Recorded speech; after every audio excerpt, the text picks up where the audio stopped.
Good morning to all. Myself Archana, Assistant Professor from Indian Institute of Technology ISM, Dhanbad, Jharkhand, India. First, I would like to thank organizer for giving me an opportunity to present my work in this conference. My topic of presentation is method of a moment concept in characterizing the forest media using tracer application. So, moving on. So this is about me. I work as an assistant professor and in ITISM Dhanbad.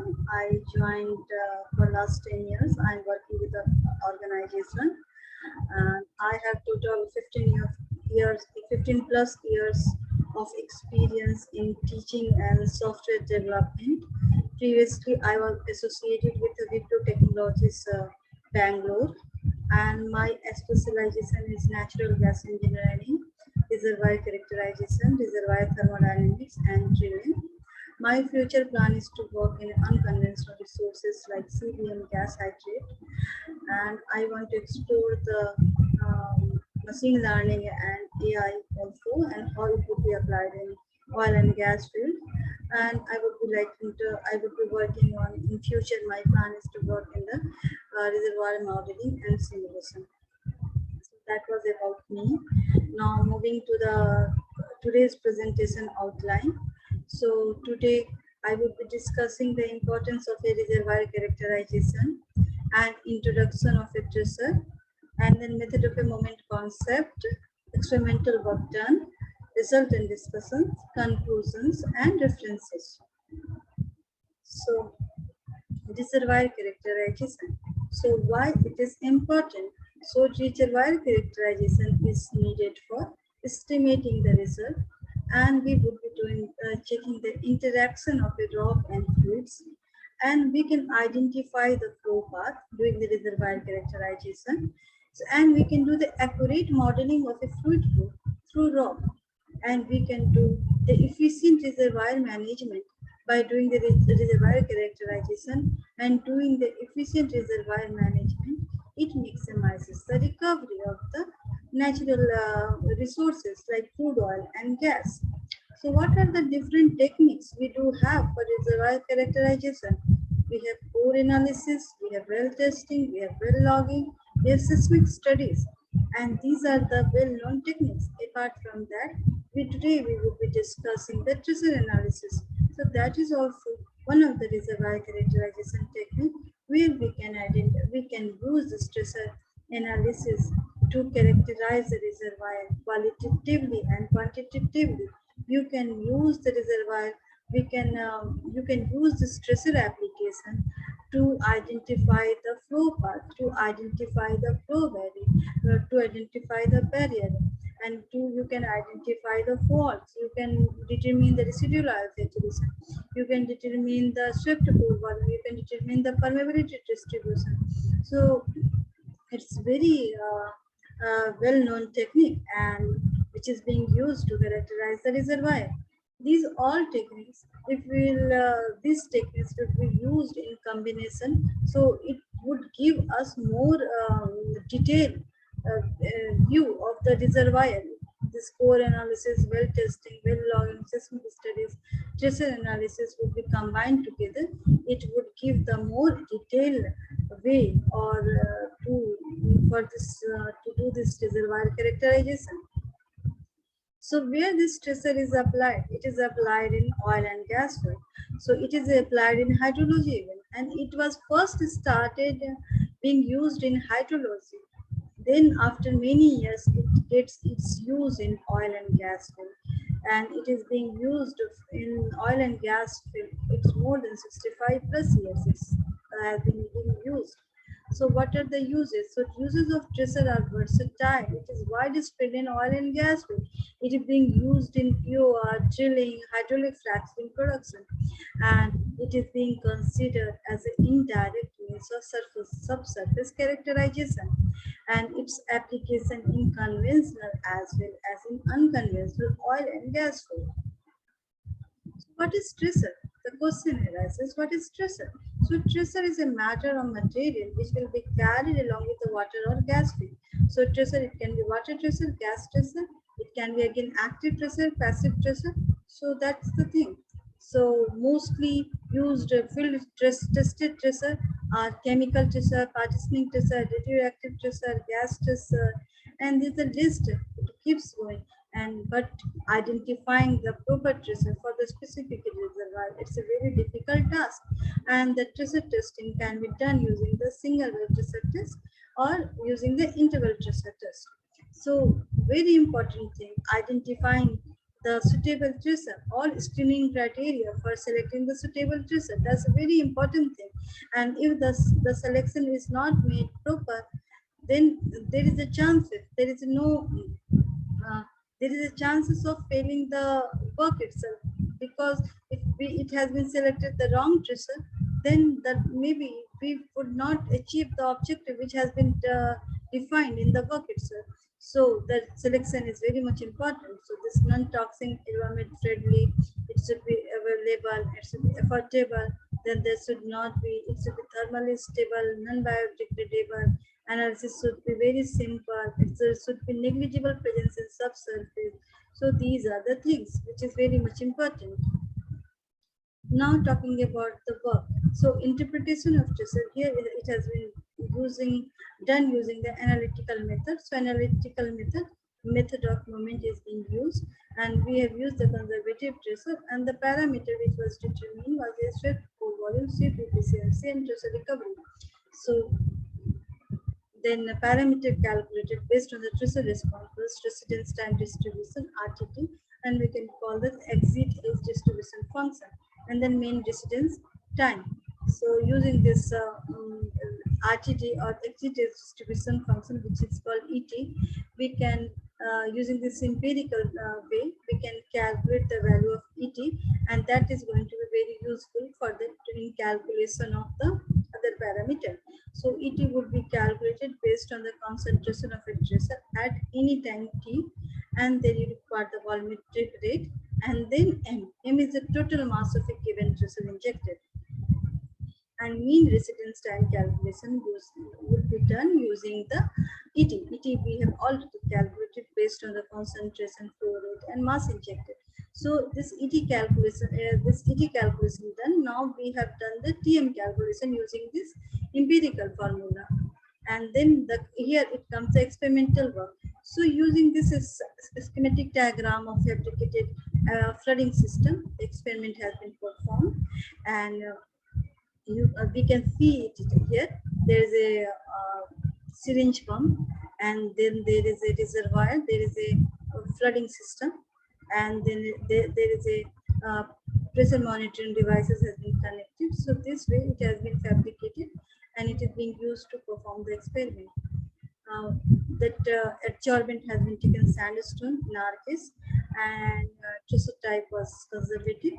Tracer used was chloride, bromide, and dye. Three tracer were tested here, and the chemical used was couple of chemicals were used to analyze the chloride, bromide, and dye, which has been mentioned here. And the tracer injection type was a slug type, and system was at the residual oil saturation. Here comes the analytical method. So analytical method, we are using the, for chloride determination, we are using the standard titration method, that's called the mole argentometric method. Then for potassium bromide, that UV visual spectrophotometer is being used, and the same thing uranium was been analyzed using the UV visual spectrophotometer. So that standard method was used to determine this KBr and bromide, and instrument used in this study was Shimaju UV 1800 spectrophotometer, and the wavelength range of 190 to 1100 nanometer, and absorbance value was -4 to 4 absorbance. Now here comes the result and discussions. So here we are going to see the calculate as mentioned ET, that is resident time distribution or exit distribution function, and calculating the value of ET, we will further get the value of TM, that is the mean resident time value TM, and then we will calculate the swept volume, and sweep efficiency. So this diagram shows the exit normalized concentration profile for chloride, bromide, and dye. Here, this 0.354 volume was injected, and we can see it here. This it all follows the same trend, and this it is an exit normalized concentration versus cumulative time curve was plotted, and then this was done. Exit normalized concentration profile has been again made it do for 0.194 volume and 0.354 volume injection, and what we see that 0.194 volume of tracer slug showed more residence time than 0.354 volume of a slug. So it has been shown here. Now coming to the calculation of swept pore volume using mean residence time and using mean residence volume. So the two way it can be calculated. Either it can calculate it using the mean residence time, or it can be calculated using the mean residence volume. So swept pore volume calculation is done using the empirical formulas. You require the fraction of the tracer mass recovered at the exit point, and the injection rate, and then mean residence time to get the PP value. PP is nothing but the swept pore volume. And using the mean resistance volume, you again require the parameter which has been mentioned here. So that's the thing. And these two way, the mean residence volume and mean residence time, tracer volume has slug volume has been calculated. So this analytical interpretation method for this RTD and distance volume has been shown it here for chloride, and the slug size was taken 0.35. Whole volume slug tracer injection was done, and then this diagram shows the volumetric volume was determined, and value has also been put it here, 83.76 and 84.19 milliliter of a swept volume was determined using the formula, and swept efficiency correspondingly we have taken 52 around. So that is the thing. Now going to the when we can make the comparison by different slug size injection. So we have seen there was a 0.194 volume and 0.354 volume dye slug injection was done, and then total 1.54 volume was injected to recover the tracer slug. So this larger slug size flooded larger area, causing the improved sweep efficiency, which can be noticed by using this figure also. Now it comes the tracer recovery. So tracer recovery can be also calculated using the zero order moment. So zero order moment, what it represents, the relative amount of tracer produced in the production rate. So that can be calculated using the zero moment of RTD. So using this zero order moment, we can see the tracer recovery was shown 100%. But when we go ahead with the volumetric balance recovery, we get only 98% of the tracer recovery.